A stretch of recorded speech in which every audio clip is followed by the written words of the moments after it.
Okay. She's taking lots of photos of you. Okay. Hi, it's Brad Kohn, Englishman in LA, and I'm here at Sage in Culver City, one of my favorite restaurants, with my good friend David Lewis and his beautiful fiancée, Jess. And we just had a lovely lunch. I know David from our social community. He started or co-founded an amazing charity called Falling Whistles a few years ago that's been impacting change in Congo. And he and Jess have been through a really interesting ride the last few months of their lives, and I wanted to share with you guys a little bit about it. Yeah. How are you both? Great. Yeah? Jess is a little camera shy. A little camera shy today. Yeah, we just got down to Los Angeles a couple months ago and have been spending some time in the sun while Jess gets a little medical work sorted out at Cedars-Sinai, great medical center in Los Angeles. Yes. So tell the people what happened. I was diagnosed with metastatic thyroid cancer on December 30th, 2014.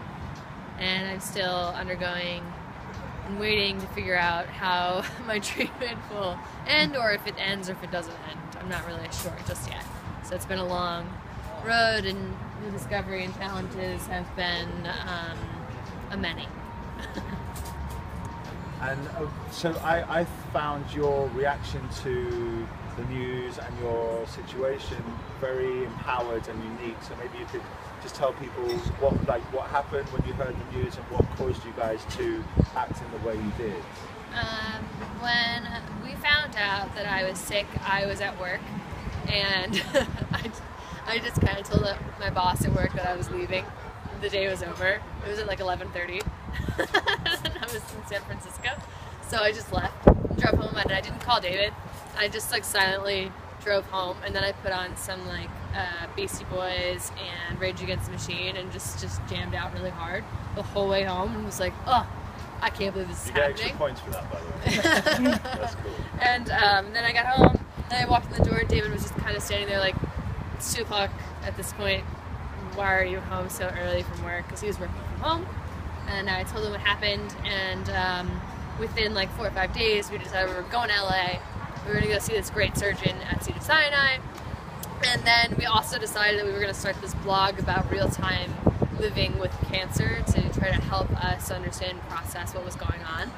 So it was a matter of self-expression and a way to channel our feelings in a positive way to keep like things moving forward in a good direction. And then that somehow stopped along the way because it got really hard right around before I had surgery. We stopped doing the blog, and we're just real time trying to deal with what our feelings were and how to express them live with each other versus virtually. Have you gone back to the virtual domain at all?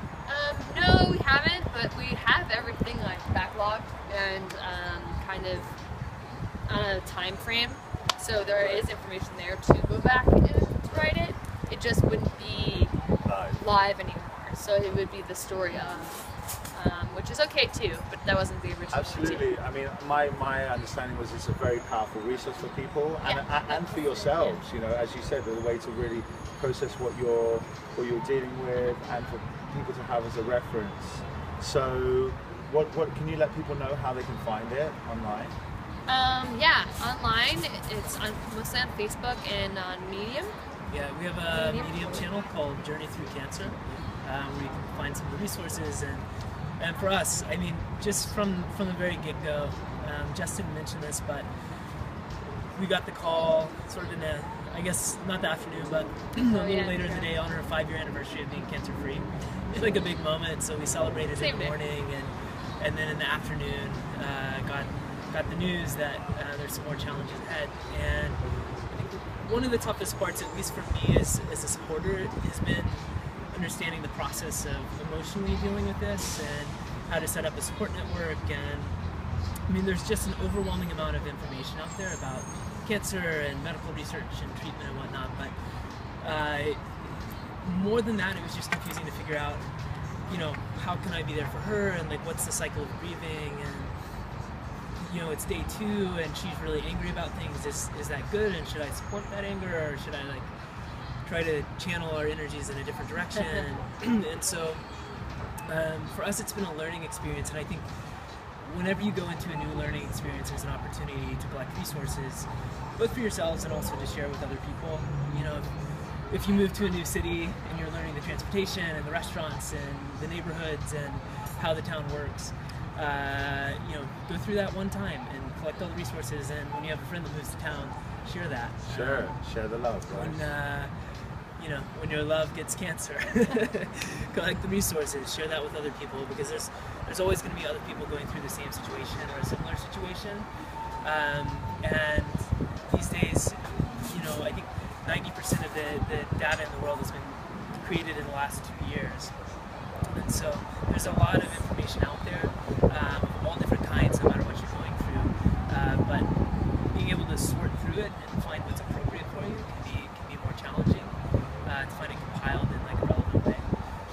So, you know, we've tried to do that. We haven't published and shared all of it yet.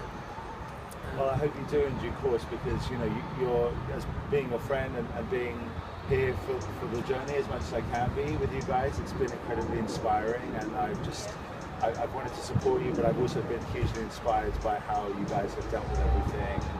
I want to acknowledge you both for that, and if you, as you said, if you can help other people, then greater power to you. So thanks for being on my little blog and sharing your experience. And yeah, one more time, how people can reach you on Facebook and stuff? Journey Through Cancer, so www.facebook.com/journeythroughcancer. Wonderful. Thank you so much, guys. Thanks a lot. Great.